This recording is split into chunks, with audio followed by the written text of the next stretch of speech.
Hello, and welcome to this podcast for Media 1505 Media Entertainment. Today we'll be talking about what makes a successful multimedia website. For reference, I'll be using Multimedia for the Web Revealed by Caroline Koroff and Jim Schumann. The key to a successful multimedia design website is perhaps how interactive you make it for the users. Whether it is a website blog for photography or a website for children to learn the alphabet and numbers, it all depends on how interactive you make it for them, the users.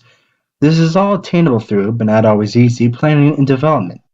But in this podcast, we will discuss, in my opinion, the most important aspects to starting, creating, and having a successful multimedia website. As stated in the text, there are three phases in making a multimedia website. Phase 1, planning the website. Phase 2, developing the website. And third, Phase 3, implementing the website.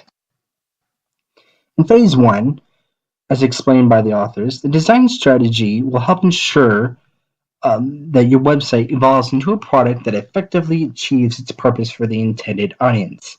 Without a precise strategy, there is almost zero purpose or vision and concept for the website. Another important step is your target audience. To again further ensure the success of the website, make sure you keep the main target audience in mind throughout the first phase. You want people who have the same interests in what your website is projecting, so they will for sure take an interest in what you have to offer. As the authors state, you absolutely must make it your goal to create a product that represents what the audience wants and needs. And what the authors also point out is that the more clearly you can see your website through the eyes of your users, the more successful your website will be. This is also really critical. Is your audience super tech savvy? How did they spend their time offline and online? These are important factors to take in as explained by the authors. Now on to tone and approach of your website. This is also heavily determined by who your audience will be again. Will your website be for children to learn? Then chances you will have text that is big and colorful, maybe having some sound effects when clicking on certain icons and tabs, and a guide for the children to easily navigate the site, as the authors state. Running a photography studio, then odds are you'll have tabs for the users to find when you're available at certain times of the week and the month.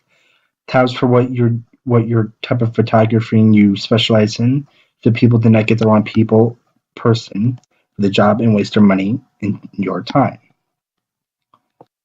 In keeping track of the goals, purpose specs, and objectives of your website have been fully examined and you have a target audience, you should now have a document, or more commonly known as a creative brief. That is basically the summary of the whole entire design process strategy. Everyone from designers to the clients should have at least one on hand at all times. This is important for everyone involved with the project from the beginning to the end, as stated in the text. Keeping a creative brief is a critical element in making sure that no one is losing or getting off track. It's good for the clients to keep track as well, just in case they want to make any adjustments to the website or want to add any input if they feel the need to do so.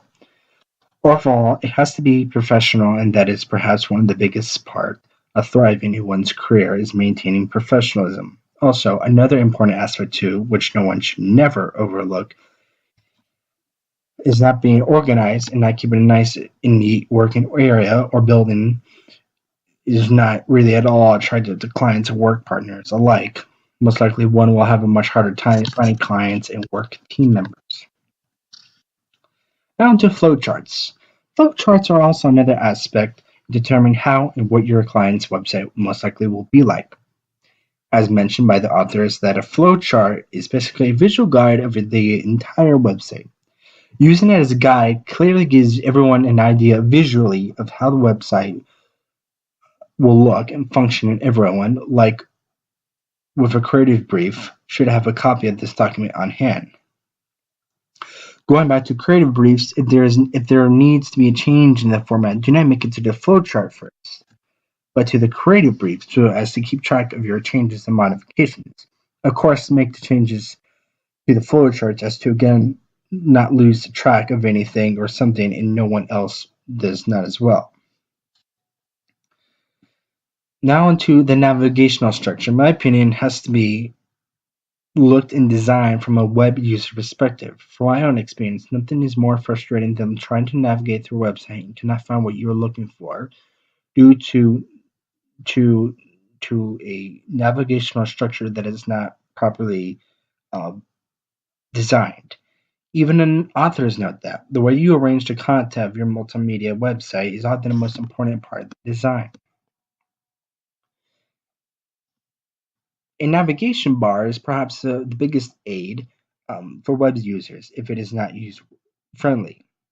As mentioned by the authors, no matter where the web user is on the site, the navigation bar should always be there just in case the user needs to find something quickly.